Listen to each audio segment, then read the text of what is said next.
Olá pessoal, sejam muito bem-vindos ao último episódio da segunda temporada do No AgroPod.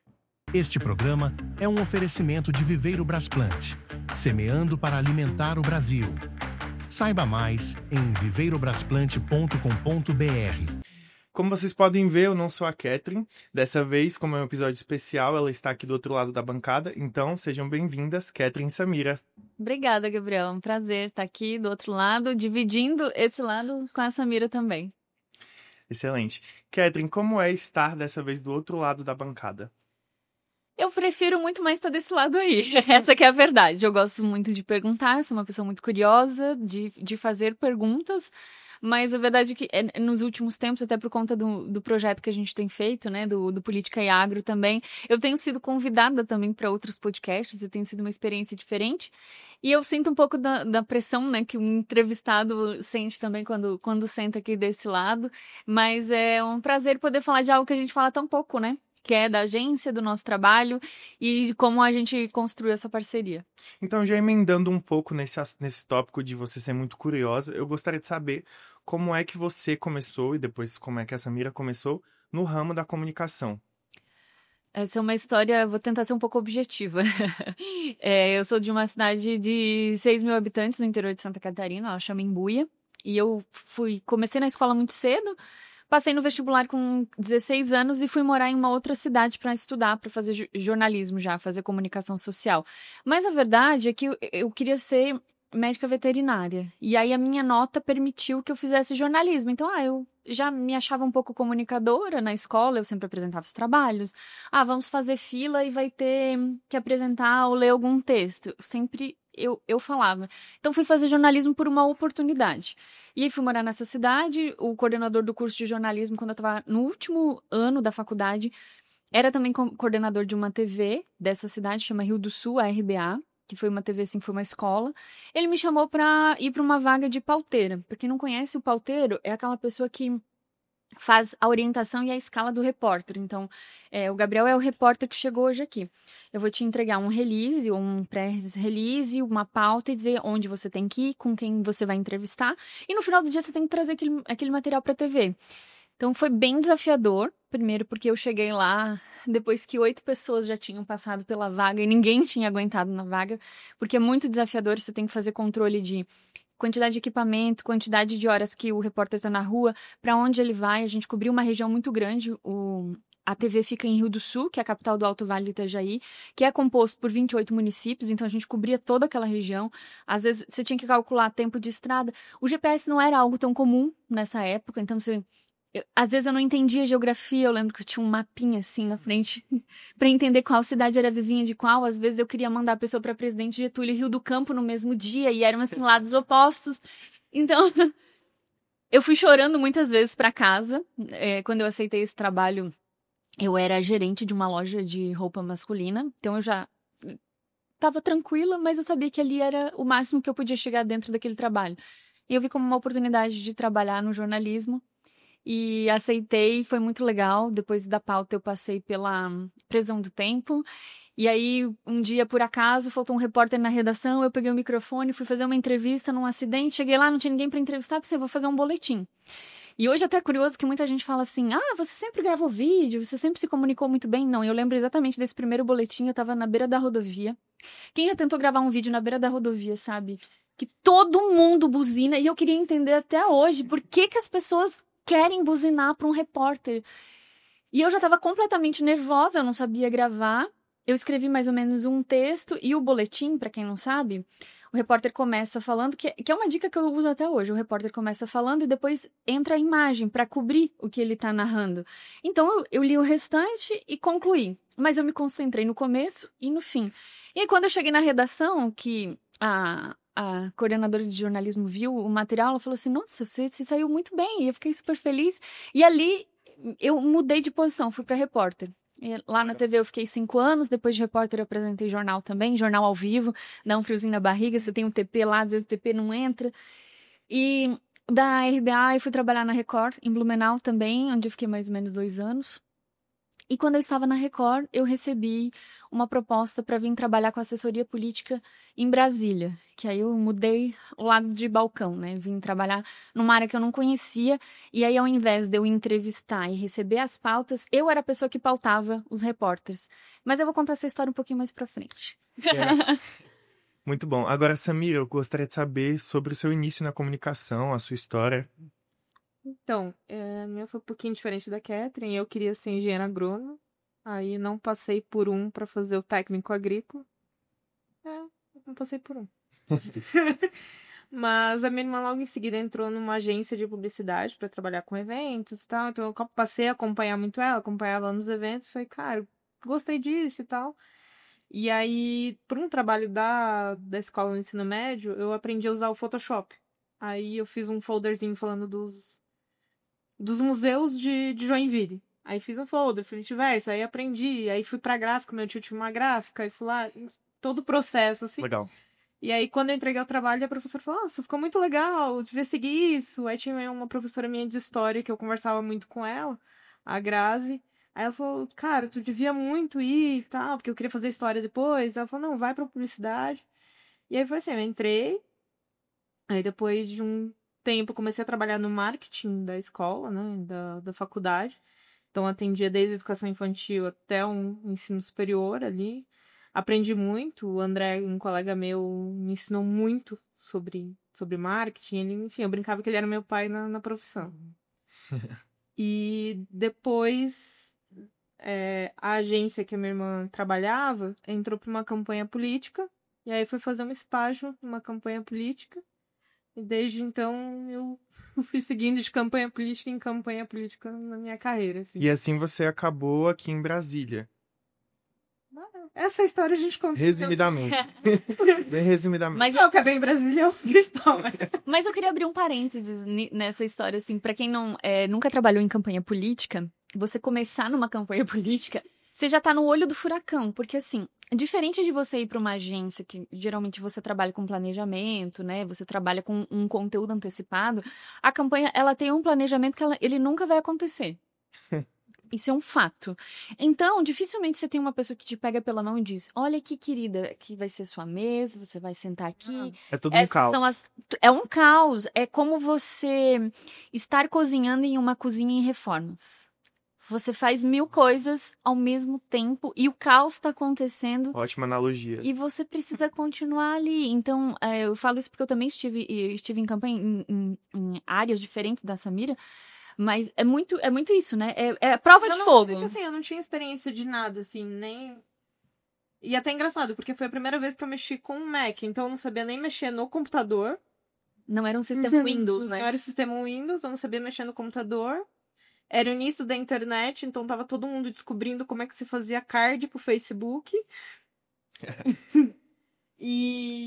Pro Orkut ainda, não Facebook. O Orkut, ainda era verdade. Orkut. O Orkut. E aí, descobrindo como é que fazia site. E aí, no meio disso, eu tava aprendendo ainda sobre política. Porque não tinha essa vivência anterior. Eu fiz 18 anos no meio da campanha. Essa foi a realidade. Caramba. Já foi uma menor aprendiz? Exploração aqui. E é isso. Aí, tipo assim, dentro do... tinha a gente ali, parte criativa. Tinha o pessoal dentro da TV, também tinha o estúdio de TV. Então eu ia lá ajudar a galera. Fazia de um tudo. De um tudo. E tava na faculdade ainda. Então eu tinha que, no meio disso tudo, ir pra faculdade ainda. No meio desse caos. Numa rotina que, tipo, não tinha hora pra começar e nem hora pra acabar, assim. Então... Foi teste de fogo, ferro ali. Agora, Catherine, não querendo pesar o clima, mas você tem uma história muito marcante em relação ao seu início da sua trajetória no mercado de trabalho, né? Que você trabalhava numa loja e eu queria que você contasse um pouco dessa história pra gente. Sim, como eu falei no início, eu sempre fui muito precoce, né? Então, eu entrei na escola porque meus pais são produtores rurais e aí minha irmã mais velha já estudava numa escola que ficava próxima da nossa casa, era uma escola de interior. Então, quem já conheceu esse formato de escola sabe que era assim, uma sala de aula com 4 turmas, do primeiro ao quarto ano. Minha irmã estava no 4º ano. E aí, nessa época eu tinha 4 anos, fiz 5 em março, então eu iniciei com 4 anos. Meu pai foi até essa escola e perguntou para a professora se eu podia acompanhar a minha irmã enfim, pra eu não precisar ir pra roça, ficar no sol quente com eles. E eu fiquei lá e depois a professora acabou pedindo a minha certidão de nascimento, fez a minha matrícula e eu entrei na escola muito cedo. Por conta disso, com 15 anos eu já estava no 3º ano do ensino médio. E eu sempre fui grande, eu cresci muito rápido, assim, então... Na 4ª série, eu era sempre a mais nova da sala, mas eu era mais alta. Eu já era a estranha porque eu era muito alta, né? Em comparação com todo mundo, assim. E por conta disso, eu já trabalhava fora. Eu buscava uma outra renda, assim. Então, eu fui fazer faxina. E dos locais que eu trabalhava era uma loja no centro da cidade, em que havia a loja e a casa. Então, eu limpava 2 tardes por semana, tanto a loja quanto a casa.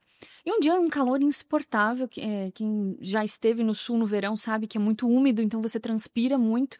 Eu tava passando pano no chão, eu lembro até hoje. O chão era aquele taquinho de madeira, sabe? Que ele faz uns desenhos, assim, terrível de limpar. E eu passando pano no chão e de repente o filho do dono da loja, que sempre ficava no balcão, tava conversando com uma outra pessoa, que até hoje eu não lembro quem é essa outra pessoa. Eu já tentei muito, acho que eu apaguei da minha memória. E aí... Trauma, né? Pode ser. Uhum. E aí eu não sei por que eles estavam falando do assunto de vestibular e ele gritou lá do balcão: "Ah, Catherine, e você? Vai fazer vestibular pra quê?"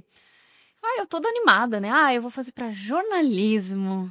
Aí, pra minha surpresa, que ele nunca falava comigo, eu era uma pessoa que não existia na vida dele. Uhum. Aí ele deu uma gargalhada, assim, bem debochado e falou assim: "Tu, uma pobre, aqui do interior de Imbuia, tu acha que um dia tu vai ser jornalista na tua vida?" E aquele dia foi terrível, assim, pra mim. Aí eu engoli, terminei meu trabalho, me senti a pessoa mais humilhada do mundo. E eu lembro que eu subi as escadas, organizei o restante que faltava, porque a casa ficava em cima, desci, entreguei a chave no balcão pra ele e falei assim: "Eu nunca mais coloco os meus pés nesse lugar." Eu tinha 15 anos. E eu lembro que eu segurei o choro até o momento que eu pisei da porta pra fora. Quando eu pisei da porta pra fora, eu fui chorando de soluçar até a casa dos meus pais. São mais ou menos uns 3 quilômetros do centro até o interior. E aí eu cheguei em casa tão desesperada que minha mãe achou que eu tinha sido agredida, que tinha acontecido alguma coisa. E eu não conseguia contar pra ela. Eu tava tão traumatizada que eu não conseguia contar. Mas, passado o trauma, né? Que acho que o trauma ele sempre fica um pouquinho, né, na vida da gente, assim. Mas passado esse trauma, hoje ainda agradeço, porque eu acho que talvez se ele não tivesse dito que eu não ia conseguir. Eu tenho um sanguezinho alemão, meio de teimosa, que quando a pessoa fala assim, você não vai conseguir, aí parece que ele me motivou, entende? Então, assim, eu não tenho raiva, não é uma pessoa... Eventualmente ainda encontro, ele continua no mesmo lugar, na mesma loja, no mesmo balcão. O chão não é mais taquinho, agora já é um outro piso lá. Mas, não que eu deseje mal, não, de forma alguma. Mas eu vejo que, cara, que bom que você me desafiou, sabe? Porque você continuou, né, a sua vida, o seu ritmo, mas eu quis provar pra você que eu conseguia. E eu acho que isso foi bem, bem importante pra mim. Essa história, quando eu vi, foi muito marcante, porque eu acho que às vezes a gente se pega nas adversidades da vida, sendo desafiado, e algumas pessoas não acreditam na gente. Eu acho que o mais importante é que a gente acredite. E você acreditou, e que bom, porque você tá aqui hoje. Amém. Eu fico muito feliz, assim, e depois eu tive a oportunidade de voltar pra minha cidade quando eu trabalhei na RBA. Com o microfone da TV, e eu lembro exatamente da cara dele olhando pro microfone, assim, tipo, e ficou super constrangido, né? E, assim, não por nada, mas sempre que eu penso em... Eu gosto de dividir a minha vida em alguns momentos, assim, eu faço alguns recortes, né? Recortes de período que foi muito difícil, de período que foi muito bacana, mas o que foi o ponto da virada de chave, o ponto de conversão que teve quando eu saí de Imbuí e fui para Rio do Sul, quando eu saí de Rio do Sul fui para Blumenau, quando eu saí de Blumenau vim para Brasília, quando eu saí de Brasília fui para São Paulo, já tô dando um spoiler, né, da próxima fase, mas ele foi um ponto de conversão importante na minha vida, assim, e eu acho que a gente reconhecer isso e a gente olhar, porque é muito isso, né, a gente fica pedindo, e é um clichê, né? Hoje eu tenho as orações de anos atrás, né? Estão acontecendo na minha vida as orações que eu desejei anos atrás. Às vezes a gente esquece, a gente só quer mais. Sim. Mas quando eu faço essa análise e eu observo esses pontos, exatamente, esses pontos de conversão, assim, de cara, foi aqui que eu tive outra virada. Isso é muito importante. E é o que me motiva também, porque, claro, a gente sempre quer mais, né? A gente sempre acha que a gente pode mais. Seja financeiramente, seja de reconhecimento, seja de espaço. A gente sempre busca crescer. E eu acho que isso é muito sadio. Primeiro porque quem não tem sonhos e quem não tem planos e quem não almeja algo, ele tá estagnado. Ele vai continuar no balcão da loja vendendo camisas. Mas tu falou dessa questão do sangue alemão teimoso. Eu lembrei de uma história da minha mãe, que eu entrei na faculdade, aí veio a campanha, e aí também veio um outro emprego, surgiu. Aí eu falei, mas vou tocar os 3. Não suficientemente já. Não, e minha mãe, tipo assim, o jeito alemão preocupado e dizer, tu não vai dar conta. Eu falei, agora que eu vou dar conta. Aí, é isso, eu trabalhava na escola, aí trabalhava na campanha, e fazia faculdade, e depois que acabou a campanha, eu ainda entrei numa imobiliária pra trabalhar, e eu falei, não, eu vou dar conta. Acho comigo que eu dou conta. Samira, agora voltando em relação a essa questão do começo na comunicação e depois quando você veio para Brasília, como foi esse encontro com a Catherine? Em que parte da vida de vocês que vocês se encontraram e cruzaram o caminho, assim? O caminho demorou bastante para cruzar. Mas assim, o ponto eu acho que vamos botar aí 2016, que era uma campanha no meu caso, né? Era uma campanha para prefeito. E aí eu fui apresentar uma campanha para prefeito, era a época que o digital tava com... Assim, as campanhas já eram muito norteadas pelo digital. O candidato não aceitou. Ele falou, olha, não acho que é isso, acho que a internet só dá briga, nananã. Só que tava o assessor dele e ele falou, olha, a campanha não vai fechar, mas eu tenho uma proposta para te fazer para tu tocar as redes sociais do senador Dário Begger. Tu quer? Eu falei, quero. E aí foi nisso que eu conheci o Fabiano, que eu acho que foi uma das pontes que ligou eu à Catherine. E aí o Fabiano é melhor amigo do Rafa, e aí a Catherine continua essa história. O Fabiano, que é o ponto em questão aqui, que nós conhecíamos, né, inicialmente, ele era assessor também de comunicação do senador, mas em Brasília. E eu havia estudado com o Fabiano na faculdade e na pós-graduação. Caramba! Na mesma cidade, em Rio do Sul. E aí, quando eu vim para Brasília, o Rafa, que hoje inclusive é deputado também, me chamou para vir para Brasília para trabalhar com o deputado Peninha, em que o Rafael Pezente era o chefe de gabinete. E aí nós estávamos organizando a campanha do deputado Peninha para a reeleição dele para deputado federal em 2018, na campanha de 2018. E sim, a gente tinha essa pegada digital. O Peninha era um cara muito ativo, principalmente no Facebook. Na época ele já tinha 500 mil de seguidores. Ele tinha uma pauta muito específica, então isso favorecia o crescimento dele na rede. E aí nós precisávamos de uma designer. E aí, conversando com o Fabiano, que era nosso amigo em comum, ele falou assim, olha, a gente tem a Samira, que ela mora em Joinville e ela trabalha de casa, mas eu acho que pro que vocês precisam, ela pode contribuir. Nisso, eu já estava em Santa Catarina para fazer a campanha, e aí nós começamos a conversar pelo WhatsApp.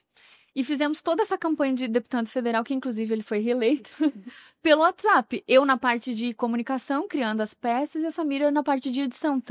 E foi aí que ela foi desafiada também a começar com a edição de vídeo, né? Foi no meio daquela campanha também. E aí, no final daquela campanha, a gente tentou se encontrar em Santa Catarina, ela em Joinville e eu em Ituporanga. A gente não conseguiu se encontrar. Eu vim pra Brasília e a gente ficou, cara, a gente precisa trazer a Samira pra Brasília. A gente precisa dela mais perto. E aí buscamos o senador para tentar trazer ela. E aí foi que em 2017... Não, 2019. Final de 2018. Isso, a gente tava em 2018. Isso, final de 2018. Aí fizeram a proposta, aí eu fiz uma ligação bem enfática pra Catherine. Catherine, eu vou morrer de fome em Brasília. Olha a minha responsabilidade. Eu não conheci ela pessoalmente, né? Eu tinha um relacionamento ali de trabalho, de WhatsApp, mas ela me liga e fala assim, tipo, pergunta, porque a gente sabe que o custo de vida de Brasília é mais alto, ela morava com os pais, ela não pagava aluguel, ela tinha algumas comodidades. Era de fato uma preocupação. Exatamente, trabalhava em casa, então você não precisa gastar com deslocamento, né? Você não precisa ter carro. E ela vinha para uma cidade que ela já tinha visitado, mas que ela não conhecia. Startou zero mesmo. Exatamente. E aí ela falou assim, eu vou morrer de fome? Eu falei, olha, morrer de fome eu acho que você não vai, mas com base no salário que você vai ganhar, eu acho que vai ser um limite assim, você vai ter que ter as coisas muito bem controladas. Você não vai conseguir vir pra cá e dizer que você tem uma vida tranquila, talvez não no mesmo nível que você tem aí. Porque aqui os custos vão ser diferentes. E aí ela foi tão corajosa que ela acreditou em mim. E ela tá aqui hoje. Brasília já tava nos planos. Quando eu vim pra cá em 2017 visitar, fiquei uma semana conhecendo e tal, eu falei, cara, eu quero mudar pra cá. E depois que passou a campanha, eu falei, eu quero ir pra Brasília. Só que eu tava com outro plano mirabolante na minha cabeça. E por que que você acha que te encantou a cidade nesse sentido? Eu me apaixonei pela estrutura de Brasília. Porque eu não lembrava muito Porto Alegre, que era uma cidade que eu gostava, que eu tinha planos pra morar e hoje já não tenho mais. Mas era isso, tinha uma mistura de parque com asfalto, com qualidade de vida, que você podia, assim, eu gosto dessa coisa de restaurante. Então aqui Brasília tinha essa movimentação. E aí tinha o combo política, que era o que eu mais gostava de fazer na época, né? Legal. Então, E quando você fala de política, Brasília, querendo ou não, você tá no ápice, né? Sim. Porque você tem outras oportunidades aqui. Não necessariamente você ser um assessor parlamentar, você é só mais um assessor parlamentar. Mas você tá no ápice. No berço da política. Exatamente. Então você aprende, você tem muito networking, um relacionamento importante, que foram coisas que eu acho que agregaram, né? Que fizeram tu querer ficar, principalmente. e eu vim muito com essa ideia, tipo assim, eu vou fazer dar certo.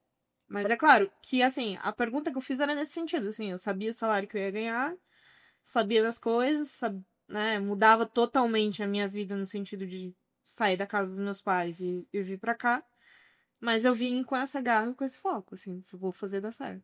Muito bom. E falando em relação à regionalidade, vocês acham que isso influenciou na união de vocês? Porque vocês são da mesma cidade, não da mesma cidade, mas Mesmo vocês são do estado, mesmo né? estado. Então você acha que isso contribuiu, essa questão de costumes iguais, costumes parecidos? O que você acha? Não, eu acho que com certeza. E também porque a gente tinha as semelhanças de estarmos sozinhas aqui, de nós sermos solteiras e a gente não ter familiar, a gente só tinha relacionamento com o pessoal do trabalho, né? Assim como a Samira, eu vim pra cá, eu ainda não conhecia Brasília, eu vim sem conhecer já com 2 malas pra morar aqui. Eu não fiz a ligação pra ninguém, mas eu pensava muito nisso. Será que eu vou morrer de fome? Isso assim. Quase fez algumas vezes. Eu quase fiz. Mas eu não conhecia ninguém, eu vim sem conhecer ninguém. Então eu não tinha uma referência, entende? De quem eu pudesse conversar. E aí, diferente da Samira que já estava na política, eu caí de paraquedas em Brasília. Então eu já caí num tanque de tubarões. Sim. E essa chegada em Brasília me lembrou muito a minha chegada na TV. Eu ia embora chorando todo dia, pensando, cara, agora pra eu voltar, eu tô a 1.700 quilômetros de distância da minha família, eu tenho Então, que fazer aqui isso aqui também, dar certo. Aqui também isso acontecia. Sim, sim, porque é muito difícil. Quando você não entende da política e você cai nela, assim, de paraquedas, como foi o meu caso, é muito difícil, porque a comunicação é diferente, entende? Você tem que entender de relacionamento político, de partido político, de pensamento. A gente tava, 2018... Eu cheguei aqui em 2016. A gente estava vindo do impeachment da ex-presidente Dilma, então os ônibus estavam aflorados, as pessoas foram para a rua, fizeram manifestações. As pessoas começaram a se interessar mais por política. Foi aí que começou a surgir as bolhas da direita e da esquerda, né? Eu peguei toda essa construção. E de novo, eu estava na cozinha cozinhando e a reforma acontecendo. Sim. E esse início foi muito difícil pra mim, porque... E você é relativamente jovem ainda. Ainda Então, jovem, não tava assim mais tão crua, eu acho que o meu relacionamento na TV me preparou um pouco pra isso, assim como repórter, né? Porque quando eu vim pra cá eu já tava 7, 8 anos na TV, mas ainda muito jovem, não tinha essa... Não tinha essa expertise. essa expertise mesmo, que são coisas que você não aprende no banco da faculdade, são coisas que você aprende vivenciando no dia a dia. Na realidade. Na realidade. Na convivência. Que no meu caso foi quando fiz lá 18 anos, que foi a primeira campanha, né? Então, assim, eu tinha já um conhecimento, mas é isso, Brasília era tudo muito novo pra mim, né? Entender Brasília e assim, diferente de uma campanha pra uma assessoria, são Com certeza. totalmente... Pulo gigantesco. E a assessoria você tá no dia a dia ali, você tem as pessoas falam que assessor parlamentar não trabalha. Na verdade, é uma rotina bem exaustiva, porque você tem que acompanhar o parlamentar, geralmente nos gabinetes a gente tinha uma estrutura muito enxuta, então a comunicação você tem que fazer tudo ao mesmo tempo, é bem complexo, assim. Mas eu também me apaixonei pela cidade, eu fui aprendendo a gostar de Brasília com o tempo, né? No início eu tinha bastante dificuldade, principalmente por essas questões. O salário é apertado, então eu não podia me permitir sair para jantar, não podia me permitir sair para fazer relacionamento, eu ficava muito com os colegas de trabalho. Certos luxos e até certas questões além da sobrevivência mesmo. Exatamente. Então, eu não tinha carro, eu fui morar numa região próxima para poder ir de ônibus pro Congresso, então eu tinha que me localizar. Apanhei muito, porque eu vim de cidade de interior que você não tem ônibus, então eu não sabia pegar ônibus, sabe? Uma coisa tão... até hoje eu não sei pegar ônibus. Algumas vezes eu morava na Vila Planalto, que para quem não conhece, é uma região bem próxima do Congresso, mas ela é uma região que foi utilizada principalmente pelos candangos. Os candangos são as pessoas que vieram da região Nordeste para construir Brasília. E aí o governo achava que, quando terminasse a construção de Brasília, essas pessoas iam levantar acampamento e iam voltar para os seus estados. Mas ninguém quis fazer isso. Então virou uma área de invasão. Então não tinha muito uma rede de esgoto organizada, não tem rede de fiação elétrica. Ela tinha mais cara de cidade... Não tinha recursos planejados. Exatamente. Não foi uma cidade planejada. Então tinha casa de todos os jeitos. Mas ela era muito próxima e tinha um aluguel mais acessível. Então eu fui morar lá justamente por essas questões. E aí eu lembro que um dia uma colega de trabalho falou assim pra mim: Catherine, você tem que pegar o 104.7, você não pode pegar o 104. E aí eu cheguei no ponto de ônibus, assim, de manhã, eu tenho que pegar o 104.7. Nossa, eu saí da Vila Planalto, eu dei a volta em toda a Asa Norte. Fui parar na rodoviária. Completamente atrasada já, porque ali do lado eu levava 15 minutos para chegar no Congresso e ele deu toda essa volta. Aí eu cheguei na rodoviária, a rodoviária de Brasília é algo gigante. Sim. Bem no entroncamento ali, rodoviária, metrô, tudo acontecendo. E é um caos, para quem não conhece. É um caos também, exatamente. Lembra muito a rodoviária de São Paulo, que também é um caos. E eu cheguei ali, eu pensei, tem um ônibus da Câmara que chama Economildo, que é um ônibus que, quando você tem o crachá de colaborador, você pode entrar nele de graça. Só que ele fica circulando, então eu tinha que descobrir onde era o ponto desse tal Economildo. E eu saí naquela rodoviária perguntando pra todo mundo: você sabe onde é Economildo? Que Economildo? Porque quem não trabalha não ia estar familiarizado. Sabe que existe, assim como existe do STF, dos colaboradores do Senado também, enfim. Aí eu saí, eu levei tanta sorte que do nada eu vi uma moça passando com um crachá verdinho da Câmara. Eu pensei, eu vou seguir ela? Eu tenho certeza. Naquele crachá. Eu tenho certeza que ela vai pegar o tal do Economildo. E a mulher andava. E ela se afastava da rodoviária e ela foi andando sentido a direção da biblioteca ali. Sim. Um pouco antes da biblioteca, que tem uns acessos. Eu falei, essa mulher não vai pra Câmara. Não, mas eu vou seguir ela, eu vou pelo menos abordar ela e vou perguntar pra onde ela vai, né? Só que eu não alcançava ela, eu via que ela tava andando, e aí de repente ela subiu lá no morro, eu vi, o tal do Economildo. Eu fui descobrir que um pedaço da rodoviária tava em obras e eles tinham mudado o ponto pra aquele lugar lá. Sei que eu tinha que chegar na Câmara umas 9 horas, eu cheguei quase 10h30. Eu fiz um tour turístico de ônibus. E minha chefe na época entendeu, a Patrícia, inclusive, um beijo pra ela. Que me ajudou muito, a Patrícia, assim como a Samira teve o André, a Patrícia foi minha mãe de Brasília. Eu brinco que eu consegui me adaptar a Brasília porque ela também é de Santa Catarina. Sim. E ela me levava para todos os lugares, ela me chamava para os churrascos. Eu fiquei uma semana na casa dela quando eu cheguei em Brasília. Ela nem me conhecia e me recebeu na casa dela. Então hoje eu falo sempre assim, muita gente me ajudou. Então sempre que eu posso eu tento ajudar as outras pessoas também. É importante você ter um apoio, né? Você ter essa pessoa para te ajudar, te estender a mão. E nessa adaptação, porque todo mundo sabe que adaptações são muito difíceis. Realmente. A Catherine foi minha mãe. Ela pegou pelo braço, falou, vamos. Inclusive, eu brinco porque a Catherine... Beleza, eu falei, Catherine, tá, como é que eu vou? Ela falou, não, pode ficar na minha casa aqui uma semana, tal. Eu falei, beleza, né? Aí ela falou, mudei de apartamento, quer ficar com o meu apartamento? Eu falei, quero. Aí eu liguei pro deputado Presente, falei, Presente, tu vai de carro? Vou. Posso botar tudo? Pode. Foi tipo uma invasão do MST, assim, trouxe literalmente tudo. Até as minhas canequinhas, tudo. Botei no carro dele, aí cheguei aqui em Brasília. Ele realmente quase que invadiu o apartamento da Kevin. E aí ela herdou esse apartamento que justamente eu tô contando as histórias, que fica na Vila Planalto. E hoje eu moro de novo lá próximo. Não na Vila Planalto, mas ali próximo, porque é uma região que eu me adaptei muito bem e que eu gosto bastante. Excelente. E Catherine e Samira também. Eu sei que a agência surgiu nos intervalos desse caos da vida de vocês, né? Porque vocês trabalhavam com política e só quem já trabalhou com política sabe que realmente não é fácil. É um caos generalizado e toda hora tá acontecendo alguma coisa. Então, como surgiu a agência desses intervalos que vocês tinham? Como vocês faziam? Vocês são humanas? Como vocês fazem? Eu vou contar um pouco mais da minha parte pra gente chegar na agência, né? Aí eu tava uns 3 anos. A Samira tinha acabado de chegar. No ano que a Samira chegou, que eu tava em Brasília, eu recebi uma proposta pra ir trabalhar em São Paulo, no governo do João Dória. E era uma empresa que tinha ganhado uma licitação e eu fui pra fazer produção de vídeo. Então, eu dei esse suporte pra Samira, acho que ficou uns 6 meses, né? Mais ou menos. Mas aí eu pedi demissão e me mudei pra São Paulo. E aí eu fiquei lá um tempo e no meio da pandemia eu quis voltar. Aí eu fiz a invasão do MST no apartamento dela.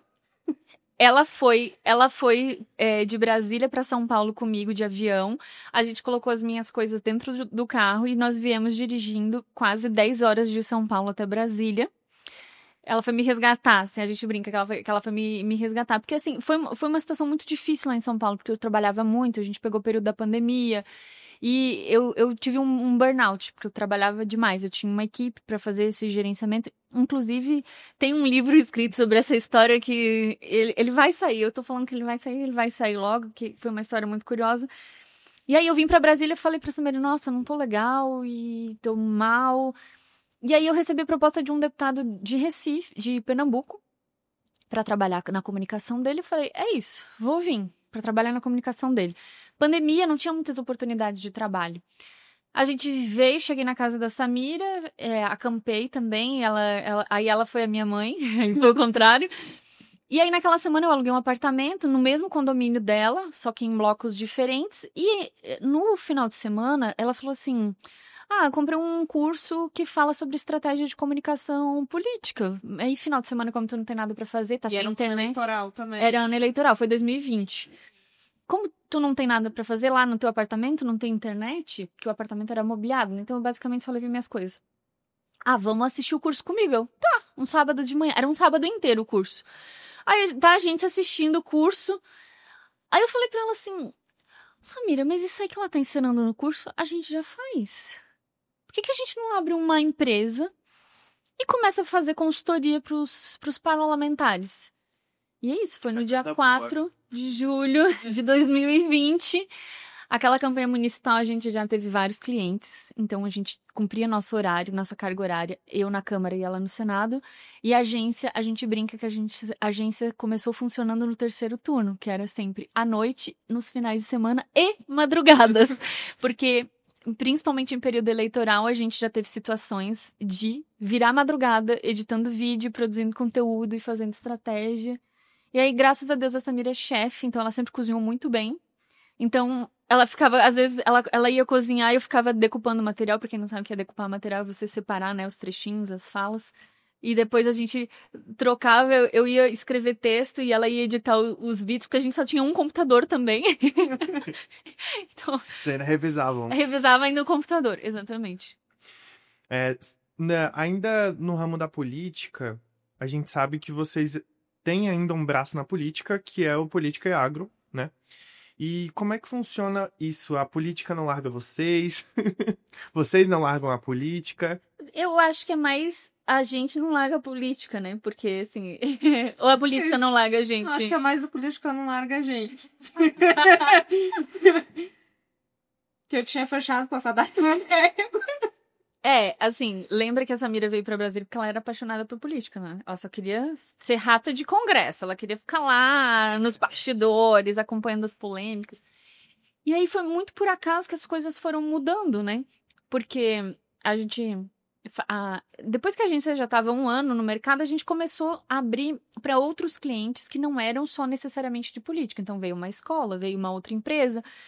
E aí, uma amiga nossa, que é engenheira agrônoma, um dia falou assim: Catherine, visita um cliente meu lá em Braslândia, que é um produtor de mudas, e ajuda a comunicação dele. Eu falei: olha, nossa experiência não é com agro, mas eu posso... Era a próxima pergunta.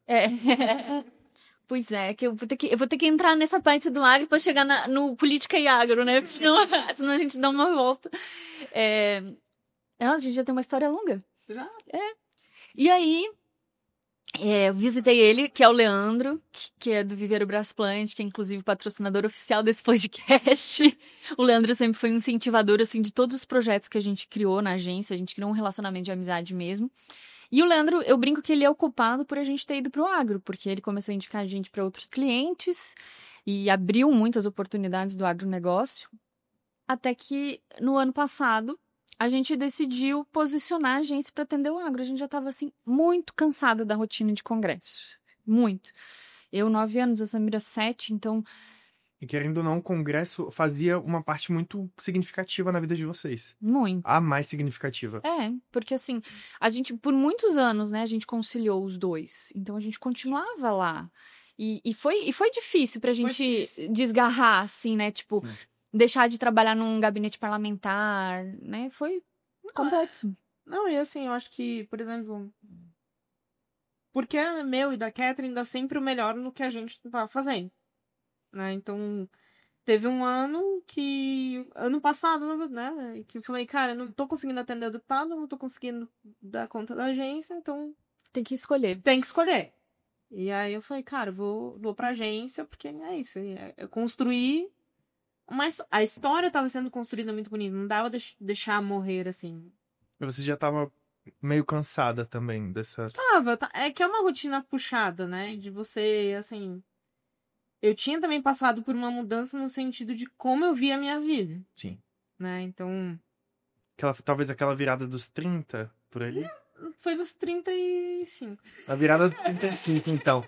Foi uma virada um pouquinho mais tardia. A virada dos 35. Eu acho que assim, os 30 foi quando eu vim pra Brasília. Então mudou muita coisa nos 30. Mas logo em seguida... Mas no 35 teve outra virada. Sim. Então assim, eu falei... As coisas que eu queria pessoalmente já não estavam mais batendo com que a rotina de gabinete. E a agência eu falei, cara, isso é o que me dá prazer fazer. Eu falei, é isso que eu consigo ter a vida, ter uma... É isso, qualidade de vida e um propósito de fato. Sim. Né? Entendeu? Tipo, a política já não atendia mais esse propósito, nesse sentido. E querendo ou não, desde que você cria um negócio, é óbvio que você quer chegar um momento que você vai se dedicar só pra ele. E entre escolher continuar como parlamentar, por mais que a gente gostasse, né, dos parlamentares, acho que tanto eu quanto a Samira, a gente sempre teve um relacionamento muito bom com eles, até hoje a gente tem. Mas você tem que optar. Se você quer investir no seu negócio, você tem que fazer escolhas. Sim. E aí, essa questão, como eu disse, a gente tinha clientes de outras áreas, mas a gente, mais um cliente de outra área, mas a gente sentia muito essa coisa do agro chamando, né?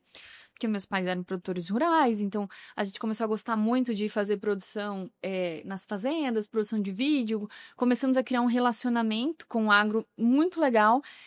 E a gente começou a ver que era um ambiente bem mais leve, diferente da política. Que na política, o tempo inteiro, alguém tá querendo ou puxar o tapete, ou Sim. jogar uma fake news, ou fazer uma maldade com alguém. E o agro é um ambiente completamente diferente. O produtor, ele quer sempre ajudar a outra pessoa. Ele não se vê como um concorrente, sabe? E eu acho que a gente passou a se sentir melhor também nesse ambiente. E aí, no ano passado, a Samira falou de um evento que ia acontecer em Goiânia, que é o AgroMarket Summit. E é um evento só para comunicação do agronegócio. E aí ela insistiu muito pra gente ir. Mas, assim, honestamente, eu não tenho nem vergonha de falar. A gente tava sem caixa. A gente tava sem dinheiro. E aí, geralmente, eu sou a pessoa que fala, não, vamos fazer. E ela, que é o financeiro, fala, não tem caixa. No ano passado foi o contrário. Ela falando, não, a gente tem que ir pra esse evento, que eu acho que é muito legal. E eu, não tem caixa. Eu falei, eu vou. Tu querendo ou não, eu vou. Aí comecei... A real é isso, eu já tinha visto passagem, ingresso, tudo, já tava tudo no esquema. Eu falei, eu vou. Aí, a gente começou a fazer conta, cara, a gente não tem esse dinheiro, mas vamos fazer um investimento. Aí, beleza, joga no cartão, parcela, faz umas ginásticas, depois a gente resolve. E aí foi uma decisão muito, muito acertada. A gente passou no evento 2 dias e no final do segundo dia, assim como... esse é outro ponto de convergência que eu tenho. Assim como no dia 4 de julho, que a gente tava... Eu lembro exatamente desse momento. A gente estava assistindo o curso e a gente virou... Tá, vamos abrir uma empresa... No AgroMind Summit, a gente teve um outro ponto de virada que foi... Que eu virei pra Samira, a gente tem que posicionar no agro. E aí foi a nossa decisão ano passado. Que legal vocês terem essa sintonia que começou ali, e esse foi um outro ponto de virada. Exatamente. E aí, assim, a gente voltou de lá, focado 100%. Não, agora vai ser agro. A gente fez o planejamento desse ano, vai ser agro. A gente mudou o nome da agência é Agência Catarina, né? Porque nós somos de Santa Catarina, essa é a principal referência. Mas também porque eu tinha um apelido de, Catarina, me chamavam muito de Catarina no congresso também. E aí a gente colocou o agro, inclusive, maior, porque a gente queria fazer essa representatividade do agro, e eu acho que foi a nossa decisão mais acertada, porque foi o ano que a gente mais cresceu, foi o ano que a gente mais... Eu acho que a gente encontrou o nosso caminho, né? Eu acho que até ano passado, eu acho que a gente estava muito testando. O que a gente quer, para onde a gente quer ir, o que a gente quer fazer. Aí, ano passado, não. Acho que é isso que a gente quer. E querendo ou não, eu acredito que por ter clientes de muitos ramos, vocês ficavam meio que ali, né? E quando vocês posicionaram no agro, diretamente pro agronegócio, a agência, já deu outra cara, deu outro olhar, né? Com certeza. Da situação. Mas assim, tu falou dessa sintonia, eu acho que esse é o principal ponto, sabe? Eu e a Catherine, é isso, a gente começou lá com a conversa no WhatsApp, quando a mãe disse que não deve falar com ninguém na internet. Pessoas estranhas, não dê atenção para pessoas estranhas no WhatsApp. Mas assim, eu acho que no WhatsApp, eu acho que a sintonia rolou, sabe? O negócio, tipo assim, a coisa fluiu aqui em Brasília também, assim, tipo, acho que muita gente dizia, eu te conheço pelos stories da Catherine, eu conheço a Catherine pelos stories do Samir. Eu acredito então, que... assim, eu acho que é isso. A gente sempre olhou e falou assim, é isso. Sim. E eu acredito que, por exemplo, você é filha de produtores rurais lá em Santa Catarina de cebola, certo? E ela tinha essa também, vocação... cebola, mas outras culturas também. E outras culturas também. E ela tinha essa vocação para engenheira agrônoma e tudo. Então eu acho que já tinha essa veia para esse lado. Em ambas as partes. Eu acho que eu mesmo nunca me imaginei trabalhando nem com política, nem com agro. E aí foi que... É aquilo do talento tá no sangue, só falta circular. Mas assim, eu digo que... Eu brinco muito, né? Que a minha vida parece às vezes quem quer ser um milionário. Né? Pra quem assistiu o filme, quero ser uma milionária. Mas assim, o que é o filme? O menino conseguia responder as perguntas, que o filme é quase que um show do milhão, mas, né? O menino conseguia responder as perguntas pela vivência que ele teve. Então, assim, eu vivi um pouco aqui, um pouco ali, e aí a gente vai adotando essas vivências e vai conseguindo avançar. Então, assim, eu tinha um desejo muito de ser engenheiro agrônomo, porque o meu avô tinha uma casa lá em Alfredo Wagner e eu passava as férias lá. Então, passei mais de 10 anos nas minhas férias lá e não tinha... Colheu cebola. Não tinha, é que assim, não tinha TV, não tinha nada, nem, né? Nem internet. O que eu fazia? Acordava às 5 da manhã, subia na Tabata, atrapalhava a plantação de cebola, mas comia cebola. Uma menina da cidade. Uma menina raiz também. Colhendo cebola, mas assim, aquilo pra mim era prazeroso. Então eu falei, cara, eu quero ser engenheiro agrônomo, gostei disso aqui, né? Então, assim, não deu certo. Depois, eu acho que é isso. A minha vida foi em muitos pontos. Então, assim, eu queria muito fazer história. Isso foi importante pra política, porque quando eu entrei pra política, eu já tinha, pelo menos, um background de história do Brasil. Então, assim, é essas coisas que a gente vai construindo a nossa vida com as pequenas experiências que a gente vai ter. Bacana. E já emendando nessa sua resposta, vocês sempre me falam que é muito importante beber de diversas fontes de conhecimento. E isso pode estar em muitas áreas das nossas vidas e pode fazer com que a gente se aprimore em diversos aspectos. Então, por exemplo, o que você poderia dar de dica para as pessoas que estão começando na carreira do agronegócio ou em qualquer outra carreira em relação a isso de estudar, de ler livros, de adquirir conhecimento? Acho que o primeiro é você ser curioso, né? E isso que a Samira falou, assim, a gente sempre teve essa característica de sempre dar o melhor onde a gente está. Ótimo. E hoje eu vejo que o ponto que a gente chegou, os lugares que eu passei foram para me preparar para esse momento. Então, não, hoje eu tô aqui, sei lá, na TV Record em Blumenau, eu dei o meu melhor lá, como repórter, como perguntadora, como pauteira. Quando eu cheguei em Brasília, eu fiz a mesma coisa, sabe, com as minhas limitações. Mas, por exemplo, quando eu cheguei em Brasília, uma das coisas que eu fiz foi assistir House of Cards. Porque você entende a essência ali da política. O que as pessoas estão pensando. Porque uma coisa é o que acontece, outra coisa é o que está nos bastidores. Então, eu aproveitei que eu não tinha nem recurso para sair, eu li muito, eu assisti muita série, eu estudei muito, eu aproveitei todos os cursos gratuitos que tinham na Câmara. Então, a Câmara tem um centro de capacitação, o CEFOR. Os cursos eram sempre nas sextas e nas segundas.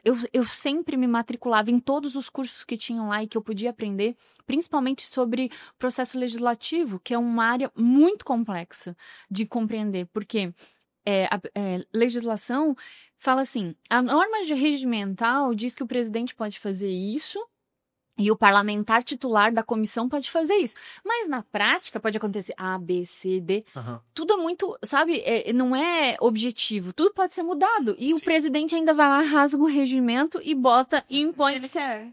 Então eu tinha muita dificuldade de entender isso, mas eu sempre fui uma pessoa muito curiosa. E essas experiências, você se colocar em situações que você não se sente confortável. Inclusive, eu quero fazer um comentário. Eu estou muito feliz de ver você aqui. Para quem não conhece, o Gabriel trabalha com a gente já há mais de um ano, né? Mais de um ano. Mais de um ano. Ele hoje é nosso editor de vídeo, também designer, e ele tá aceitando esse desafio de fazer essa entrevista. Eu tô muito feliz de ver o desempenho, inclusive no AgroMarket Summit. Eu vou abrir um parênteses aqui também, né? No AgroMarket Summit, eventos também é um ótimo local para você fazer relacionamento, fazer networking, conhecer pessoas. E no AgroMarket desse ano, a gente chegou muito diferente do ano passado. A gente se planejou para ir, né? Nós fomos 7 pessoas da nossa equipe. Eu tive a oportunidade de participar de um painel também. Então, estávamos sentadas lá na cadeira, só eu e a Samira. Esse ano E um ano depois, exatamente. Então, em outra posição. foi parte do processo de evolução e de crescimento profissional que a gente teve, né? Então, tive a oportunidade de participar do painel. A gente levou o podcast para lá, fizemos uma temporada, né, de lá. A parceria tá renovada. Ano que vem já tem data do evento, 4 e 5 de setembro. A gente vai estar lá de novo. E principalmente fazer relacionamento, né? Eu acho que essa é a principal estratégia. Eu acho que um erro muito comum das pessoas é achar que por você estar numa determinada área, você não precisa adquirir conhecimento e beber de outras fontes. Porque, por exemplo, você sempre foi curioso, você deu o exemplo da série que você assistiu. Uhum. Então, às vezes, uma coisa que parece boba, que parece besta, ou que parece que não vai te somar em nada, você absorver esse conhecimento, em algum aspecto ali da sua vida vai te aprimorar, vai melhorar as Legal. coisas.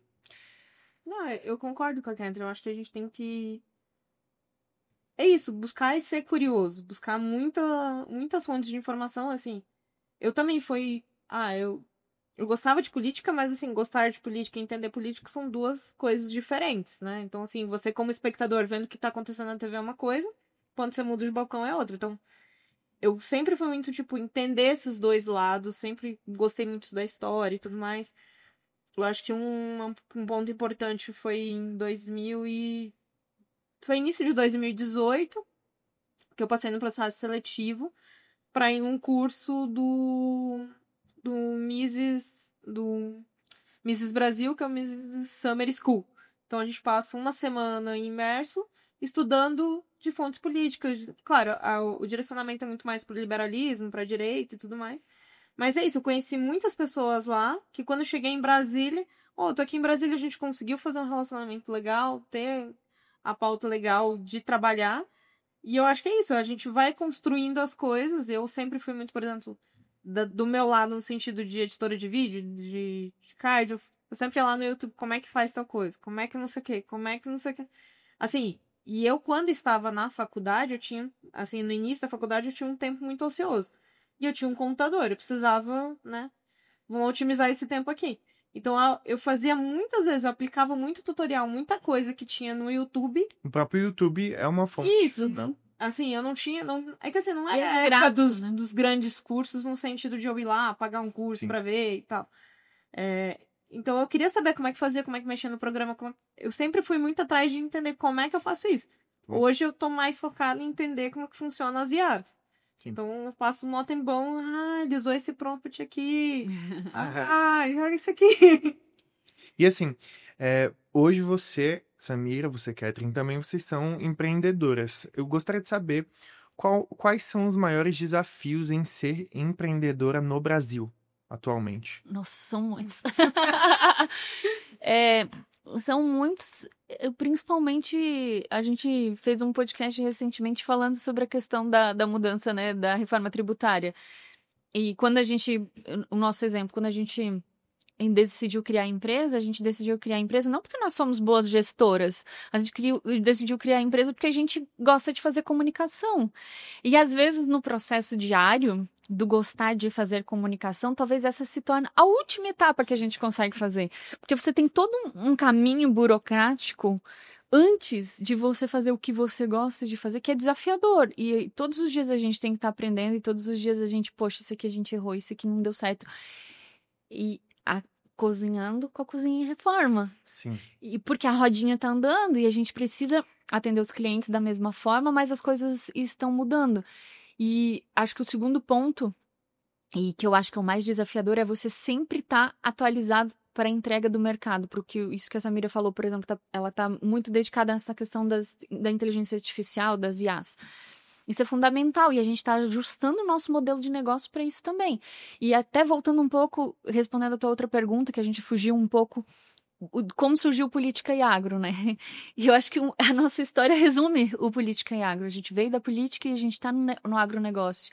E aí eu fui provocada por um dono de uma emissora de rádios lá de Santa Catarina, numa visita que eu fui fazer para ele, e ele falou assim: poxa, Catherine, tu tá há tantos anos lá em Brasília, por que tu não faz? E eu fui apresentar justamente a agência, falando que agora eu estava trabalhando, ele conhecia meu trabalho da política, eu estava trabalhando na agência posicionada para o agronegócio, e aí ele falou assim: por que você não faz um trabalho que traga essa leitura política para o cenário do agronegócio? E aí eu voltei com essa pulguinha. Atrás da orelha. Exatamente, foi aí que eu trouxe para a Samira, foi aí que veio a Letícia também, a Letícia Schlienwein, que é outra jornalista com muita experiência na área política, já está 12 anos no Congresso, também é de Santa Catarina. Nós não somos bairristas, está aqui o Gabriel Chiacota, de Brasília. Mas, assim, por uma afinidade da pauta, né, do Estado. E aí a gente está há pouco mais 2 meses, bem recente. É um projeto muito recente, mas que a gente tem crescido muito já. Eu acho que realmente a gente consegue trazer uma leitura do que acontece em Brasília, o que reflete para o produtor, de uma forma com que as pessoas entendam de fato, né? A gente não está falando o juridiquês político, a gente está trazendo essa linguagem, e aí dentro desses produtos a gente desenvolveu uma coluna diária que a gente escreve no portal piara.net, lá de Santa Catarina. Acessem o portal. Por favor, a coluna é diária. Quem tiver curiosidade de acessar lá. No final de semana a gente faz um resumo que eu acho que é muito importante para quem trabalha no agronegócio, que é o que foi discutido durante a semana e as pautas que estão previstas para serem discutidas na semana seguinte. A gente faz um acompanhamento das pautas que são relevantes na FPA, na Comissão de Agricultura, tanto da Câmara quanto do Senado Federal. E também temos um Instagram que chama Política e Agro, com outras pautas que a gente traz diariamente, se você quer estar bem informado para entender o que acontece na política e as decisões que refletem no agro. Já segue lá a gente também no @Política e Agro. E a gente está com outros projetos aí também, né, dentro do Política e Agro, porque as pautas acabam sendo convergentes. Acho que em breve a gente tem outras novidades importantes. E como vocês veem essa relação? Porque muita gente não imagina que a política e o agro têm uma relação muito direta. E quem está mais dentro consegue enxergar isso como um parâmetro geral. Eu acho que é o setor que mais converge com a política. Com a política. E as pessoas não imaginam. E, por exemplo, os produtores rurais às vezes acham, não preciso saber disso e tudo. E como é que você vê essa relação do produtor rural com a política? Porque geralmente o produtor rural não está muito interessado em saber sobre política. Eu acho que a gente teve uma evolução muito grande nos últimos anos. E, como eu falei, essa evolução em interesse por política acabou dividindo muito. A gente, historicamente, tem um produtor rural mais conservador, mais à direita. Então, quando a gente teve um presidente conservador à direita que levantou a bandeira do agro, eu acho que os produtores que estavam meio que, eu não quero me envolver, não quero falar, se sentiram representados. Então, eles também quiseram trazer voz. Mas principalmente, eu vou dar um exemplo muito prático, assim, tarifaço. O tarifaço foi motivado por questões políticas e refletiu diretamente no agronegócio. Então, eu venho falando muito disso. O agro, por exemplo, não tinha uma bancada, uma representação muito forte. A gente fala muito de lobista, né? Mas o nome técnico é RealGov, que são pessoas que andam dentro do Congresso, avaliando as pautas de interesse daquele grupo que ele representa. Então, a gente tem o setor de médicos, a gente tem os sindicatos, a gente tem os representantes da sociedade organizada, que eles têm interesse em algumas pautas que estão tramitando. A gente tem um volume muito grande de pautas no Congresso. Então, os parlamentares não sabem tudo o que está acontecendo. Então, se eu tenho interesse em uma pauta, sei lá, vou falar da diminuição do custo de frete. Então, a gente pega toda a bancada, os caminhoneiros, presidentes de sindicato, postos de combustíveis. Esse grupo vai se organizar para visitar os parlamentares e pedir apoio na pauta. E a bancada rural, ela não tinha isso muito organizado, apesar de que a Frente Parlamentar Agropecuária, a FPA, é uma das frentes mais tradicionais e que mais tem esse envolvimento. Mas ela não tinha um corpo tão técnico, ela não atuava de forma tão expressiva assim, né? E aí, nos últimos anos, a gente tem acompanhado justamente esse movimento. Dá suporte de pautar os parlamentares, né? De trazer, olha, isso aqui é importante, isso aqui não é. Que vem muito do interesse dos produtores rurais pela pauta. Porque hoje o produtor rural, ele já acompanha o seu deputado federal. E ele quer saber, esse deputado aqui, ele tá voltando com as pautas do agro? Ele não vai votar num deputado federal que não esteja alinhado com as pautas do agro. Então, ele está fazendo esse acompanhamento. E aí, por conta disso, recentemente a gente recebeu aqui também a Tânia Zanella no podcast. Ela que é presidente do Instituto Pensar Agro, que é um instituto criado por 56 organizações do agronegócio.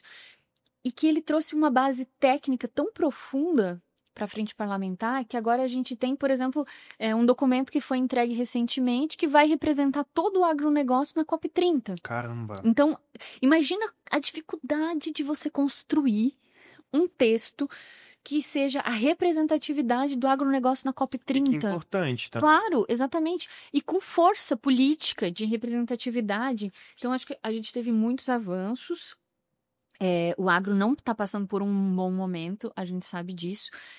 Imagina se a gente não tivesse essa bancada atuante e forte dentro do Congresso, sabe? Porque assim, tem aqui alguém que tá fazendo, mas tem alguém que tá jogando contra também o tempo inteiro.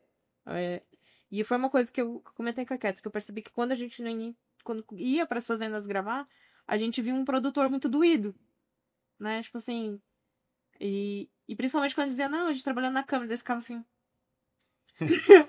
não sei se quero falar com ela... E a gente ia com jeitinho, conversava. Então, assim, eu vi que é alguém que acorda de manhã com alguém dando pancada nele, ele dorme com gente dando pancada nele. Então, assim, hoje eu acho que ele se sente mais representado. Pelo menos tem mais vozes dizendo, olha, o agro não é assim, o agro não é o inimigo. E você não tá só apanhando, você tem voz para falar de novo, né? A gente tá acompanhando aí o problema da crise do leite, por exemplo. O produtor de leite, antes ele tava lá só sofrendo. Agora, ele continua sofrendo, mas pelo menos ele está vendo parlamentares da bancada do leite defendendo a pauta e brigando por uma posição, porque vai ser difícil. Sim. E da mesma forma de outras culturas, entende? Você não está só sendo o receptor. Agora você está tendo voz, você está sendo um emissor também. E a rede social é um veículo, assim, que abriu muitas portas, né? A gente vê muito produtor rural influencer. Sim. Que mostra a realidade do dia a dia e que vai quebrando um pouco daquela narrativa de que a produtora é o que mais desmata, é o que mais polui, é o que mais cria dificuldades, porque ele quer o dinheiro só para ele. Eu tenho certeza que muitas pessoas passaram a conhecer um pouco do dia a dia do produtor rural por meio da rede social. Eu queria falar um pouco disso. Muitas pessoas têm esse estigma, né, em relação ao produtor rural. O que você poderia falar para para um leigo, como se estivesse explicando para uma criança de 6 anos sobre isso? Faça um passeio na fazendinha. É igual ir ao zoológico. É igual ir ao zoológico. A gente não vai no zoológico para ver os animais, Sim. para entender como os animais funcionam. É a mesma coisa. Vá conhecer uma fazenda. E não escolha, pegue qualquer produtor que esteja próximo de você. Vá lá e conheça, passe um dia com o produtor, entenda de onde vem o produto que você compra. Exatamente. De onde você compra, como você produz, o que você faz. Pergunte, faça essas perguntas. Porque eu acho que, assim como a gente falou, como a história lá aquela frase do Churchill que eu gosto bastante, que as pessoas não deveriam saber como são feitas as salsichas. As pessoas deveriam ser poupadas de como são feitas as leis e as salsichas. Exatamente. Eu acho que o agro é o contrário. As pessoas não podem ser poupadas de saber como as coisas são feitas. E antes de você falar mal de algo, você precisa conhecer, né? Eu acho que a gente já tem conhecimento suficiente para sair dessa narrativa vazia e sem técnica e sem produtividade. Acho que é muito isso, assim, de conhecer a realidade lá na ponta. Né? Acordar cedo, lá tirar o leite da vaca. Aí quando você quer descansar, tem que tirar o leite da vaca de novo. Aí tem que cuidar da roça, tem que ver se não vai pegar a largata lá. Então, assim, entender essa realidade, que o produtor tá o tempo inteiro com a cabeça ocupada, como é que ele vai produzir, mas não no sentido de eu sou um mauzão, tenho que produzir. É como é que eu vou dar subsistência pra ele e a sua família. Eu acho que é o primeiro ponto, assim. Excelente. E é um trabalho. Eu adoro essa discussão da escala 6x1, né? Qual é a escala do produtor rural? Vá lá, você, e atue na escala do produtor rural, que é 24/7, 365 por ano, mesmo doente, mesmo com dificuldade. Aí daqui a pouco vem uma chuva de granizo, daqui a pouco não chove. Ele trabalha com uma série de fatores que estão fora do controle dele, entende? Então, você simplesmente ficar falando mal sem conhecer, eu acho que é uma discussão que a gente já tem que ter virado há muito tempo, sabe? E agora voltando à questão da política, que... Enfim, eu acho que o pessoal me conhece muito pelo jeito que eu faço os cortes dos vídeos, né? E aí, eu lembro que teve uma vez, um dos primeiros vídeos que a gente postou do Deputado Presente, que era uma modelo falando que a vida da modelo era mais difícil do que o produtor rural, né? E aí a gente pegou esse corte e a gente tinha alguns cortes de um produtor falando, poxa, né, difícil aqui. E foi mesclando isso, eu acho que uns vídeos pro pessoal entender, porque às vezes a pessoa somente assim, quem nunca pisou numa roça não vai ter noção, assim, claro. Não tô dizendo que a vida de outras pessoas é fácil. É fácil, a vida de ninguém é fácil. Sim. Cada um tem as suas dificuldades. Mas de dizer que a vida de modelo, que tá às vezes num ar-condicionado, que tem maquiador, que tem essas coisas, é mais fácil do que um produtor rural que tá 7 dias lá com o som na moleira, não é fácil, sabe? Não é fácil o produtor ouvir isso, assim. Com certeza. E até é engraçado, eu fui questionada num podcast, né? Questionada não, uma pessoa comentou num podcast que eu tava participando ao vivo. Eu torci o nariz, porque ele tinha um posicionamento mais à esquerda. Ele disse que quando começou a ler a coluna no jornal, ele torceu o nariz porque achou que era algo de direita, que não sei o quê. Eu fiz questão de dizer assim, não, a gente não tem uma bandeira partidária, a nossa bandeira é o agro, é o produtor rural. Excelente. Então continue lendo a coluna. E por falar em dar voz, né? O No Agro Pod, gostou desse gancho? O No Agro Pod começou também recente, não tem tanto tempo assim. Uhum. Qual foi o intuito de fazer um podcast para dar voz ao agronegócio, aos produtores, aos profissionais que trabalham diretamente com o agronegócio? Eu acho que a gente sentiu muito esse relacionamento que a gente criou principalmente na área política, né? Permite que a gente conheça principalmente muitas lideranças, faça muito relacionamento de pessoas que estão mais concentradas em Brasília. Então a gente sempre pensa assim, a gente está deixando um conhecimento sem ser explorado, porque essas pessoas estão aqui, a gente está aqui, então eu vi principalmente como uma oportunidade que a gente tem de levar um conhecimento de qualidade para o produtor do que está acontecendo. Então eu fico muito feliz quando a gente recebe pessoas aqui que eu aprendo muito com cada episódio. Eu acho que muito do que a gente tem construído também como agência foi desse conhecimento, porque quando a gente recebe um pecuarista, ele tem uma visão do mercado, quando a gente recebe um produtor rural, ele tem uma visão do mercado, quando a gente recebe aqui o presidente de uma associação... Tá aí o que a gente falou de beber de fonte. Exatamente, exatamente. E isso aqui, esse espaço, eu me sinto uma privilegiada quando eu tô sentada nessa cadeira aí. E também, ao mesmo tempo, uma responsabilidade, porque eu fico pensando, o que o produtor gostaria de saber dessa pessoa que tá aqui na minha frente? Então, que responsabilidade que eu tenho de fazer perguntas que sejam interessantes e que tragam conhecimento que não está disponível na TV aberta, que não está disponível para todo mundo. Então, hoje eu sempre brinco que a gente faz o podcast porque a gente gosta, né? Porque ele não é um produto comercial, o nosso objetivo não é vender, É né? um investimento. É um investimento, Realmente. exatamente. Uhum. A gente acredita nisso, a gente acha que a gente leva uma informação de qualidade, a gente consegue falar a língua do produtor, é isso, a gente acredita que no agro pode alcança muitas pessoas para entender esse agro que é tão gigantesco. O agro pode demais. E essa é a segunda temporada do podcast. A primeira a gente foi assim, vamos ver como vai acontecer. Essa segunda temporada foi muito legal. A gente tem um projeto pro ano que vem também. E a ideia desse bate-papo aqui foi justamente assim, a gente fechar o ano feliz, realizada, né? Eu acho que foi o ano que a gente mais realizou projetos, o ano que a gente mais criou produtos e produtos relevantes, assim, sabe? Então, eu tô cheia de orgulho do ano que a gente fez e muito feliz. Falando um pouco agora de futuro, como vocês veem a expansão da inteligência artificial e essas plataformas que podem contribuir? Porque muitas pessoas têm uma visão ruim, né? Especialmente em relação a pode substituir meu trabalho.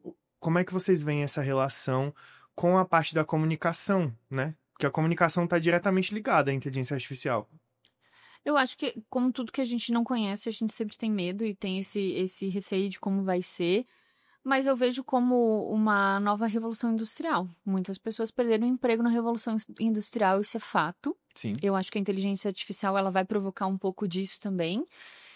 A gente tem que estar preparado para aproveitar o melhor que ela tem. Então, acho que na comunicação a gente vai conseguir otimizar processos, a gente vai conseguir diminuir partes burocráticas, mas é o que a Samira falou antes. Qual é o prompt? O que você vai escrever? E para quem não sabe, o prompt é um texto, uma descrição que você faz para dar um comando para a ferramenta. Então, não basta escrever lá, crie um roteiro desse cliente aqui. Ele não vai conseguir identificar a essência. E aí vai ficar uma coisa mecanizada. Ele vai fazer de uma maneira muito mecanizada. Assim, o que o ser humano ele consegue captar essa essência, né? Eu tô conversando aqui, a Catherine entendeu o feeling, eu tô conversando contigo, tu entendeu o feeling, a gente consegue executar o negócio. Às vezes não nem nas entrelinhas. Não existe entrelinhas na inteligência artificial. Então você tem que fazer tem que fazer um esforço mental de entender e aí buscar referência. Aí que eu digo, eu preciso que ela me, por exemplo, uma imagem. Como é que eu vou descrever essa imagem? Eu preciso entender o enquadramento. Eu preciso ter vários outros know-hows envolvidos para eu dar o melhor prompt para ela, para que ela me devolva o melhor resultado que eu quero. E você, Samira, eu sei que você tem buscado muito se aperfeiçoar nesse sentido. Quais que você acha que são os maiores desafios em relação a se aperfeiçoar na inteligência artificial? Eu acho que é isso, assim, porque ela deriva muito da programação. Então, ter que beber um pouco da fonte da programação, entender como é que funciona uma programação. Eu até brinquei esses dias que a inteligência é meio portuguesa, assim, no sentido literal. Então, às vezes, tem que jogar para a literalidade para ela, entendeu? E desenvolver isso. Eu acho que pegar suas referências que você tem e saber desenvolver isso. Mas, ao mesmo tempo, é isso. Quando eu tô vendo um curso, eu tô vendo como é que a pessoa desenvolveu aquilo. Então, eu vou... Ela mudou aquele prompt por quê? Por causa disso. Né? Uma coisa que eu aprendi, por exemplo, que se eu coloco... Que muito prompt já como se fosse um copywriter. Mas se você coloca entre colchetes, ele entende melhor a função que ele tem que fazer do que só escrever só o copyright. Então, cara, essas nuances que você vai entendendo da inteligência artificial que você vai desenvolvendo. E quanto você mais vai trabalhando nela, vai entendendo, você vai entendendo ela, né? Vai criando ela vai que é isso, ela tem um banco por trás, mas você também tem que criar um banco com ela, né? Desenvolver uma conversa ali com que você consiga Que a partir disso que ela vai gerar o que você quer com uma precisão maior. Mas eu também preciso saber. É aquela coisa, eu tenho que saber onde eu quero chegar pra inteligência encurtar esse caminho. Exatamente. Falando um pouco de vida pessoal, ou também de trabalho, quais que você... A gente quase não tem vida pessoal. A gente é basicamente uma extensão do trabalho. Por isso que eu perguntei se vocês são humanas. Som. Mas enfim, falando um pouco de vida pessoal, um perrengue que vocês poderiam contar pra gente, que vocês passaram, ou também na carreira mesmo, ao longo da carreira, mas que acabou respingando na vida pessoal, que vocês acham que ficou marcado, assim. Meu Deus, eu tenho tanto... Um perrengue. Cara, eu tenho de todas as formas, assim, de perrengues, de vergonha alheia que eu já passei, de coisas, assim, que aconteceram. E eu acho que... Vergonha é bom, vergonha viraliza. Mas eu sou de uma época que as vergonhas não viralizavam, né? Você só passava vergonha e você tirava uma lição dela, pelo menos. Questão moral. Exatamente. Mas, assim... Cara, eu já passei muito perrengue de ir pro interior fazer uma reportagem, pneu do carro furar, a gente não ter sinal de celular, vai olhar o carro tá com o pneu murcho, não dá nem pra trocar e começa a chover. Um outro perrengue que eu tive também de uma reportagem, eu virei refém numa aldeia indígena. Conta essa história é muito boa. Eu trabalhava na RBA ainda, em Rio do Sul, e aí tem uma aldeia indígena lá próximo, numa cidade que se chama José Boatê, onde fica a maior reserva, a barragem de contenção de cheias do Brasil. Ela tem uma capacidade absurda lá de metros cúbicos na jusante. E aí eu fui fazer a reportagem para mostrar que ela estava enchendo. Quando a gente chegou lá, os índios tinham jogado um monte de equipamentos em uma das comportas e quebrou o sistema de máquinas da comporta. Porque a água estava subindo e ia entrar na casa deles, mas eles tinham construído casas em uma área que fazia muitos anos que não alagava, porque não chovia o suficiente. Então estava naquela discussão. E eles queriam conversar com o governador. Então quando eles receberam a gente, colocaram a gente sentados, eu e o cinegrafista, numa escolinha lá, falando assim, então agora vocês vão ficar aqui e vão esperar o governador com a gente. Caramba. Só que a gente não tinha celular. Aí eu pedi um telefone emprestado, liguei pra redação, falei, olha, eles só vão liberar a gente com o governador. Então de ameaça. Então, Vocês vão esperar com a gente. Só que então, José Boatê é muito interior. Aí eu pensei, o governador nunca vai vir aqui salvar a gente. Então, depois de muitas horas, de muita espera, chegou o secretário da Defesa Civil do Estado, de helicóptero. Meu Deus. Juro que quando eu ouvi aquele helicóptero, assim, foi Deus, obrigada pelas as orações funcionaram.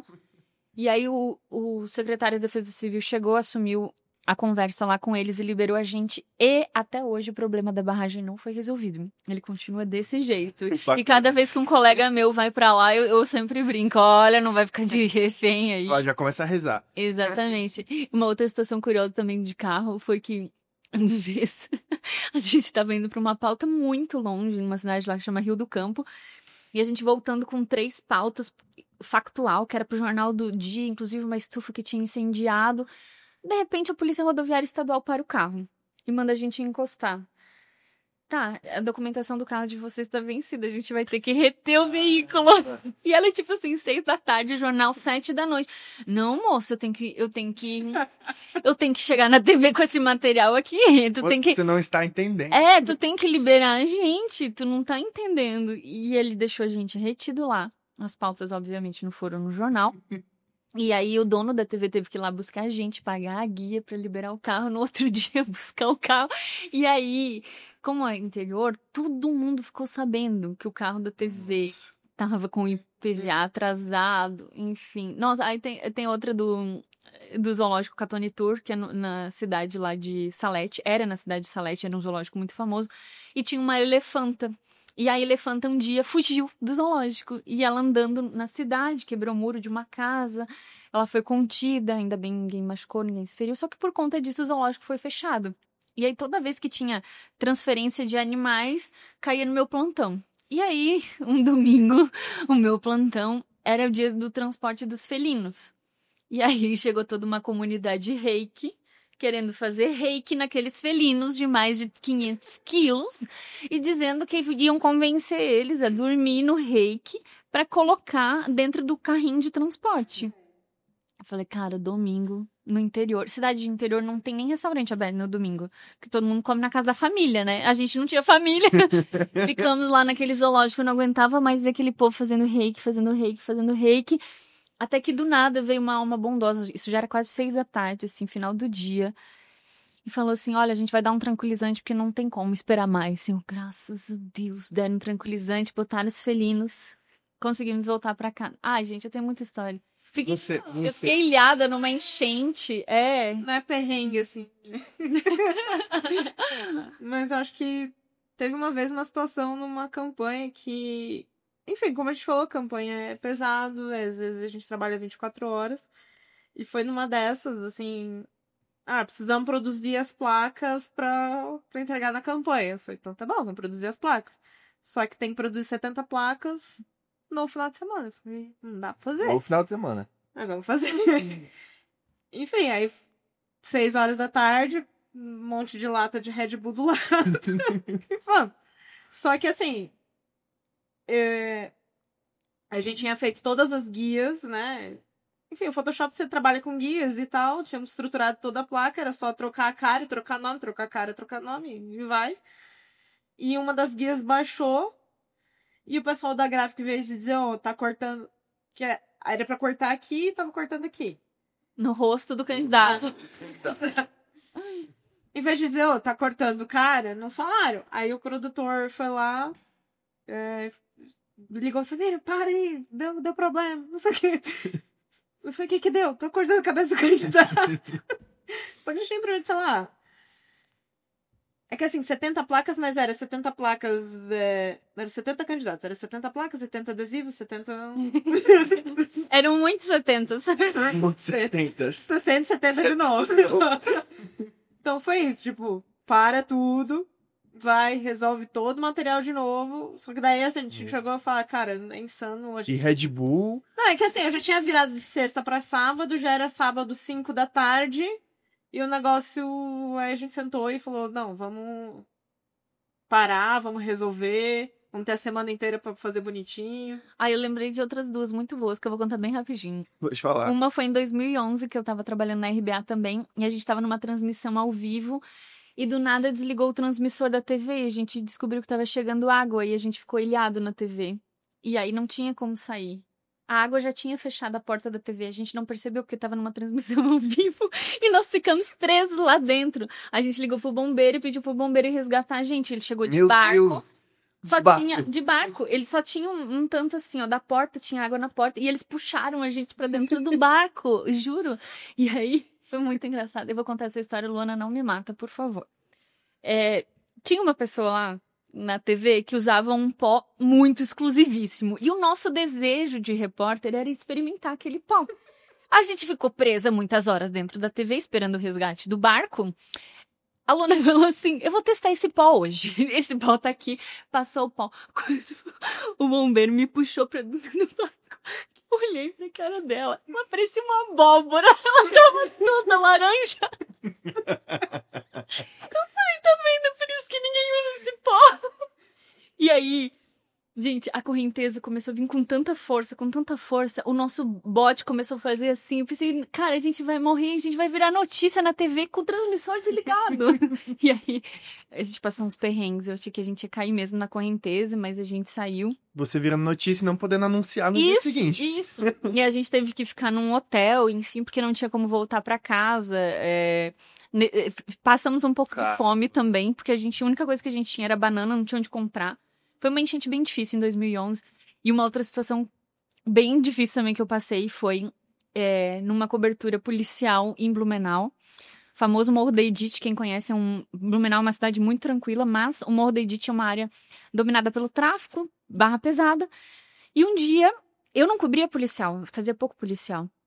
O repórter de policial não estava disponível e me mandaram para uma batida policial no tal do Morro da Edith. Então, o que acontece na batida? Sobe a polícia, faz a contenção do morro, passa um rádio, sobe o restante. Eu tava no carro do restante. Quando a gente começou a subir o morro, começou um tiroteio. Caramba. E eu não sei nem como aquilo aconteceu tão rápido. A polícia parou o carro, me tirou do banco de trás. Eu não lembro como ele fez isso. Foi muito rápido, com muita agilidade, assim. E me enfiou embaixo de uma escada que passava por fora de uma casa. E falou assim, você não sai daqui, você fica aqui, acontece o que aconteceu, vem te buscar. Meu Deus! Não tinha celular. A gente não usava celular com tanta frequência. Eu sei que era tiroteio. E eu, meu Deus, eu vou morrer aqui. E demorou eu não lembro, demorou uma eternidade. Talvez fossem minutos, né? Mas né, eu naquela situação ali foi uma eternidade. Até que veio um outro carro da polícia e me pegou do mesmo jeito e me socou dentro da viatura. Você não levanta a cabeça! E tiraram a gente rápido do morro. Então, foi uma situação que eu passei muito medo. Outro perrengue, nós duas juntos. Que foi quando a gente matou mudança de São Paulo. A gente enfiou tudo no carro de manhã. Vamos indo. Deu em Santa Catarina uma tempestade gigantesca. Derrubou rede, derrubou um monte de coisa. E era no meio da pandemia. Então, assim, as votações eram online. E eu não... Aí era um assunto que eles queriam saber o que o senador ia votar, enfim. O Fabiano tava sem celular. Aí nós vindo no caminho e vai sem celular, volta, não sei.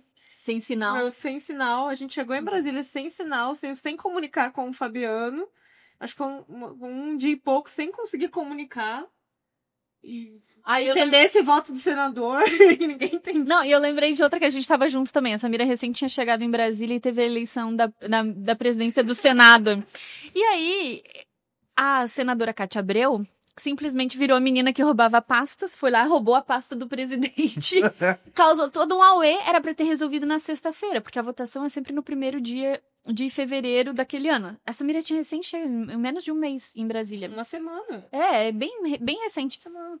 E aí, como ela roubou a pasta, fez todo esse furdunço, eu já tinha mudado pro outro condomínio e tinha chamado ela pra passar o sábado na minha casa, que tinha piscina, pra gente ficar lá. Daí ela falou assim, então, eu vou ter que... Como a senadora roubou, foi a primeira vez na história que o Senado teve uma sessão no sábado. Aí ela foi pra minha casa, a gente ficou assistindo na piscina. E você perguntou se o trabalho influencia.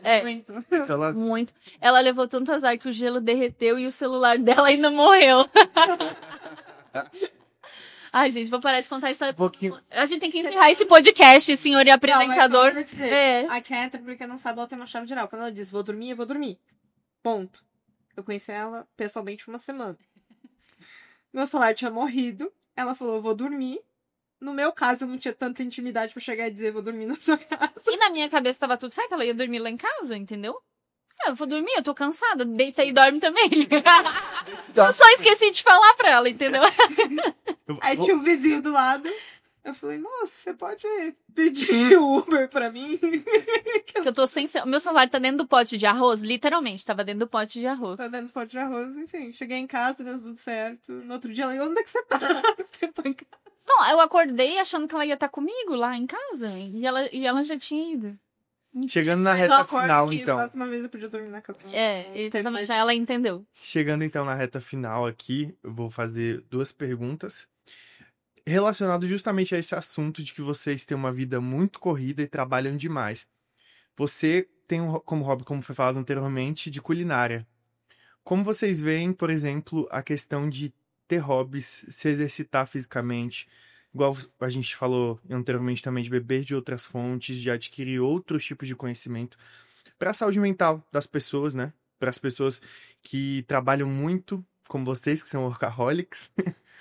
Como vocês veem essa importância? Cara, cozinhar pra mim é o grande ponto terapêutico. Só que eu não gosto de cozinhar sozinho, então eu gosto de cozinhar com um monte de gente. Então, eu sempre vou estar chamando alguém. Enfim, por conta dessa questão da minha aproximação com a igreja. Então, eu criei um grupo de amigos em que normalmente domingo a gente se reúne, a gente faz almoço, faz as coisas lá. Então, é um ponto que me relaxa. Assim. Exercício físico, acho que é indispensável pra todo mundo, né? Nem que seja 20 minutos, às vezes a Catherine faz 20 minutos de esteira, sabe? Pra isso, assim, pelo menos tá ali sempre e assim. Pelo menos uma caminhada. Isso. E assim, pra mim é importante oração nesse sentido de aguentar a carga. Eu preciso estar perto de Deus pra conseguir aguentar a cargo, assim. Isso pra mim é fundamental. Pra você? Eu gosto de fazer exercício, gosto de ter uma rotina de exercício, mas é muito desafiador dentro da rotina a gente manter, né? Essa rotina de exercícios, isso tem sido bem difícil. Eu acho que quando a gente decidiu largar o nosso trabalho no Congresso para se dedicar à agência, era justamente para a gente diminuir um pouco, desacelerar um pouco. A gente acelerou mais justamente por conta dessas questões de que foi um ano de muito crescimento também. Então, a gente precisava trabalhar para o ano de crescimento. Mas uma das minhas metas para o ano que vem é trabalhar menos. E eu acho que, assim, eu não me orgulho desse título de workaholic. Eu acho que a gente não fez isso em consciência, assim. Sim. Eu preciso trabalhar muito. Não, acho que nem a Samira, nem eu somos desse jeito. A gente viu uma oportunidade e a gente tentou abraçar essa oportunidade. E são fases.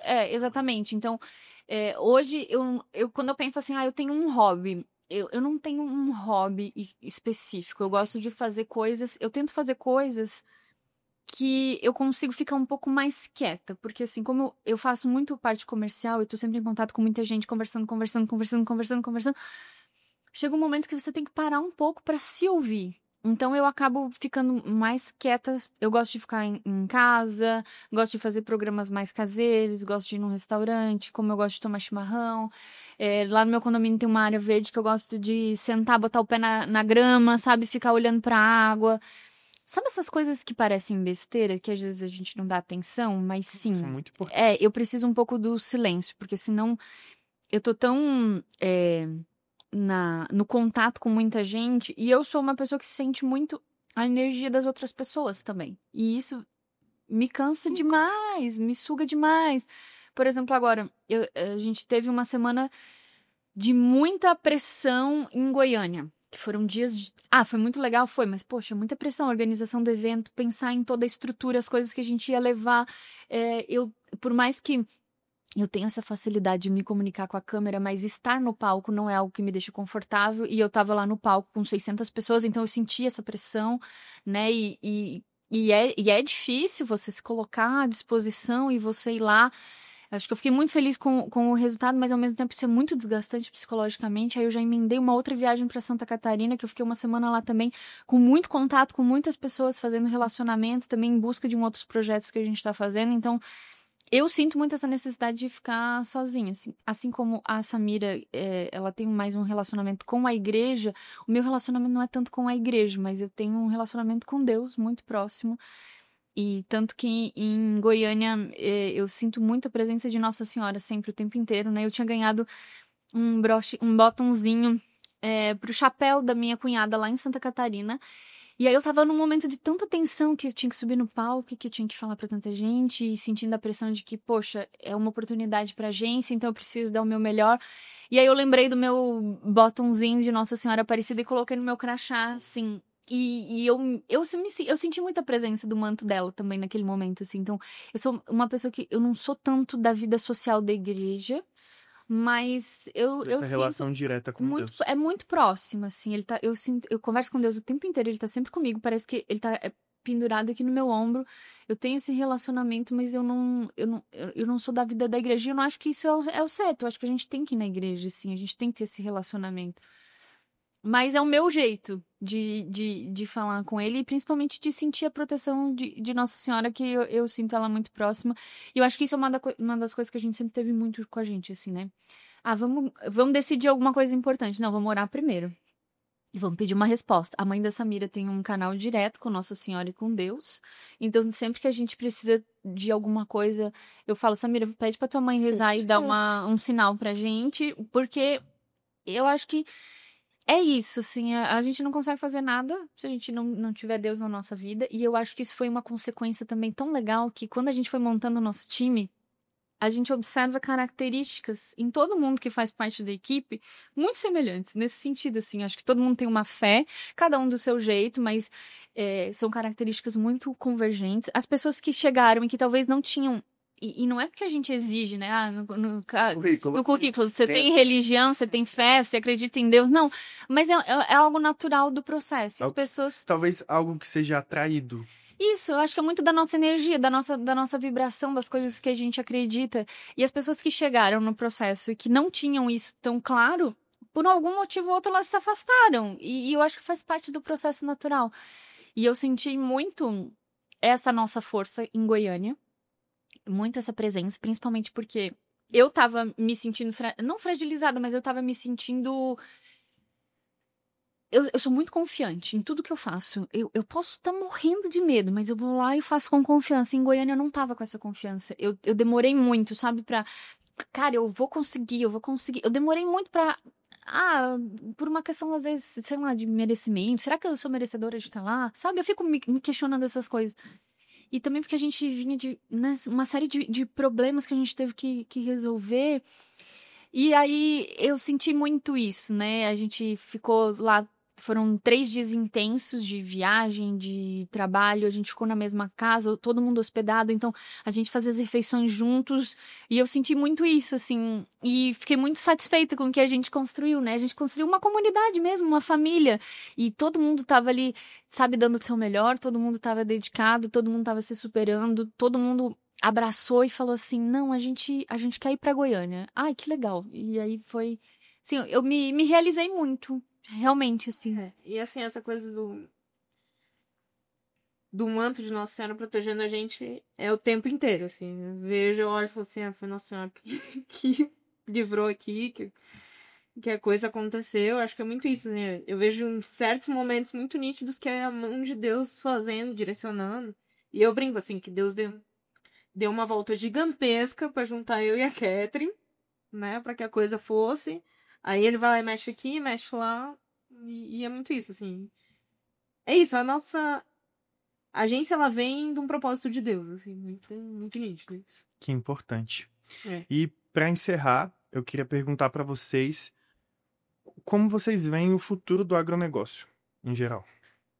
Olha, essa é uma pergunta bem desafiadora e bem abrangente. Mas eu vejo até é um movimento que eu venho conversando com as pessoas mais próximas também, né? A gente observa que os produtores maiores, eles cada vez mais têm formado grupos, e aquele grupo, ele se torna um CNPJ, e aquele CNPJ é um grupo de compra e um grupo de venda, porque você aumenta a sua capacidade. Então, margem de lucro, você compra com um valor um pouquinho abaixo, você vende com um valor um pouquinho acima. Então, essa margem de lucro, ela é importante. Então, eu acho que o futuro é cada vez mais a gente trabalhar em comunidades. Em Santa Catarina, por exemplo, que a gente tem uma realidade de produção agrícola mais de agricultura familiar, eu vejo que os agricultores lá eles estão tendo muita dificuldade, mas ao mesmo tempo é um estado mais cooperativista. Então, esse movimento cooperativista tem sustentado muito a base do agronegócio. Assim como a economia, por muitos anos e muitas vezes já teve oscilações de altos e baixos, eu vejo que o agronegócio está cada vez mais capacitado, cada vez mais tecnificado, os produtores rurais estão muito evoluídos e isso me deixa muito feliz. Mas ele cada vez mais vai ter que formar comunidades para que a produção seja sustentável e principalmente rentável. Você? É a mesma linha da Catherine, assim. Eu acho que é isso. O cooperativismo tá... que eu acho que era muito forte no Sul, tá indo para outros estados, né? Produtores estão percebendo que isso faz parte. Eu acho que também a migração dos produtores do Sul para outros estados traz essa questão de cooperativismo. Vamos se juntar, vamos fazer a coisa dar certo. E é isso, porque a economia do agro aí que é o setor mais ligado com a política. Porque é isso, qualquer mudança política positiva ou negativa influencia no agro. Então, se amanhã algo positivo acontecer na política, muda todo o cenário que a gente... E é na mesma hora, muda todo o cenário que a gente vive no agro. Ou uma coisa muito ruim, muda todo o cenário do que você tem pensado que vai acontecer no agro. Vou dar um exemplo bem político e bem prático. A gente teve o governo do ex-presidente Bolsonaro, que ele investiu muito em abertura de crédito para o produtor rural. O que a gente ouvia dos produtores?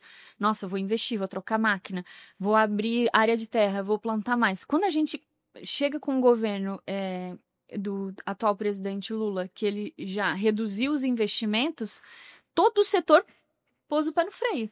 Então, economicamente, a balança, ela oscila. E claro que eu estou olhando só para o produtor rural, né? Eu acho que a política como um todo, não defendendo nenhum lado, nenhum outro, mas a gente precisa ter um pouco desse equilíbrio também para não priorizar sempre um setor em detrimento do outro. Eu acho que a gente precisa ter um equilíbrio, principalmente porque o Brasil é um país muito amplo, muito diverso, e a gente não pode sempre olhar só para um setor, mas é um fato que durante esse governo o agronegócio sofreu uma retração, e por conta das políticas econômicas. Então, a gente depende muito, 100% da política. Isso é fato. Com certeza. Foi um prazer bater esse papo aqui com vocês. Ficamos por aqui, pessoal. Foi mais um episódio, o último episódio da temporada, um episódio especial do No Agropod. É isso, sigam a gente nas redes sociais e muito obrigado pela audiência. Obrigada, foi um prazer, Gabriel. Parabéns pela sua atuação. Obrigado. Cheio de orgulho. Isaías já dormiu aí? Este programa é um oferecimento de Viveiro Brasplante, semeando para alimentar o Brasil. Saiba mais em viveirobrasplante.com.br.